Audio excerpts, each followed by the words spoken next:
নমস্কার বন্ধুরা, Bengali cooking আর লাইফস্টাইলে তোমাদের স্বাগত জানাই।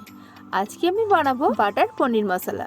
আর এই রেসিপিটা সম্পূর্ণভাবে কিন্তু নিরামিষই বানাবো। রুটি, লুচি, নান, পরোটা, তার পাশাপাশি পোলাও রাইসের সঙ্গে কিন্তু অসাধারণ লাগে এই রেসিপিটি খেতে।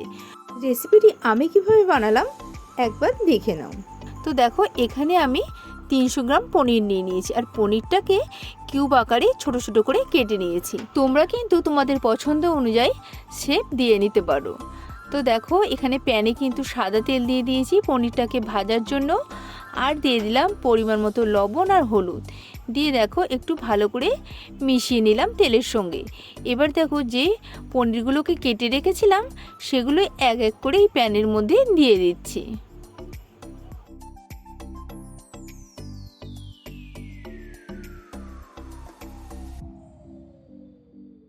তো দেখো, পনিরগুলো দেওয়া হয়ে গেছে। এবারে দেখো একটু উল্টে পাল্টে হালকা হাতে লাল লাল করে ভেজে নেব। খুব একটা কিন্তু কড়া ভাজা হবে না। তো দেখো, পনিরটা কিন্তু আমার ফ্রাই করা হয়ে গেছে। এবার এগুলোকে তুলে নেব।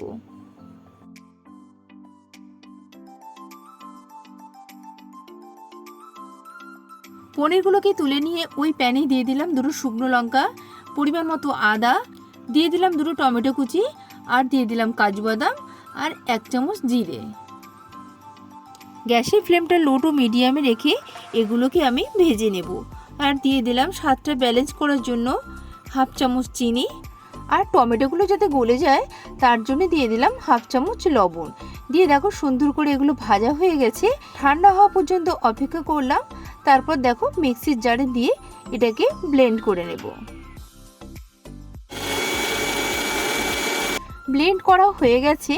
দেখো, এটা স্মুথ পেস্ট তৈরি হয়েছে। যে প্যানেতে মশলাগুলো ভাজা হয়েছে সেই একই প্যানে দিয়ে দিলাম 1 চামচ বাটার। বাটারটা মেল্ট হলে এখানে দিয়ে দিলাম 2টো তেজপাতা, দিয়ে দিলাম একটা শুকনো লঙ্কা, গোটা জিরে, দারচিনি, লবঙ্গ, এলাচ, জিরে গুঁড়ো আর ধনে গুঁড়ো, দিয়ে দিলাম কাশ্মীরি রেড চিলি, 1/2 চামচ লবণ, আর স্বাদটা ব্যালেন্স করার জন্য দিয়ে দিলাম 1/2 চামচ চিনি। দিয়ে মশলাটাকে খুব সুন্দর করে তেলের সঙ্গে একটু কষিয়ে নিলাম। তারপরে যে পেস্টটা তৈরি করে রেখেছিলাম সেটাই মশলার মধ্যে দিয়ে দিলাম। হাতে মিনিট 3-4 সময় নিয়ে মশলার সাথে পেস্টটাকেও খুব সুন্দরভাবে কষিয়ে নেব। তো দেখতেই পাচ্ছ কষানো হয়ে গেছে আর মশলা থেকে তেলটাও রিলিজ করে দিয়েছে। এই অবস্থায় যে মিক্সির জারে মশলাটা লেগেছিল সেটাকে ধুয়ে দিয়ে দিলাম একটু জল। জলটা দিয়ে 2-3 সেকেন্ড নাড়িয়ে চাড়িয়ে দিয়ে দেব ভেজে রাখা পনিরগুলোকে। তো দেখো, পনিরগুলোকে তুলে দিলাম। এবারে মশলার সঙ্গে পনিরগুলোকে একটু নাড়িয়ে চাড়িয়ে নেব। সুন্দর একটা গ্রেভিও তৈরি হয়েছে। আর দেখো, পনিরগুলোকে সুন্দরভাবে গ্রেভির মধ্যে ফুটিয়েও নিয়েছি। আর এখানে দিয়ে দিলাম দেখো কাসুরি মেথি। আর এই কাসুরি মেথিটা আগে থাকতে একটু শুকনো খোলায় নাড়াচাড়া করে গুঁড়ো করে রেখেছিলাম, সেটাই কিন্তু উপর থেকে ছড়িয়ে দিয়েছি। তো দেখতেই পাচ্ছ কত সুন্দর হয়েছে। দেখতে যেমন সুন্দর হয়েছে, খেতে কিন্তু অসম্ভব ভালো হয়েছে। তো এইভাবে রেসিপিটা তোমরা কিন্তু একবার বাড়িতে ট্রাই করতে পারো। এটা কিন্তু আমি পরোটার সঙ্গে সার্ভ করেছিলাম। তো রেসিপিটা তোমাদের কেমন লাগলো অবশ্যই কমেন্টে জানাবে। ভালো লাগলে একটা লাইক করে দিও। আর আমার চ্যানেলে যারা নতুন বন্ধু আছো চ্যানেলটি সাবস্ক্রাইব করে প্লিজ আমার পাশে থেকো, আর পাশে থাকা বেল আইকনটি প্রেস করে দিও। তাহলে কি হবে বলো তো, যখনই কোনো নতুন রেসিপি ছাড়বো নোটিফিকেশনটা তোমাদের কাছে পৌঁছে যাবে।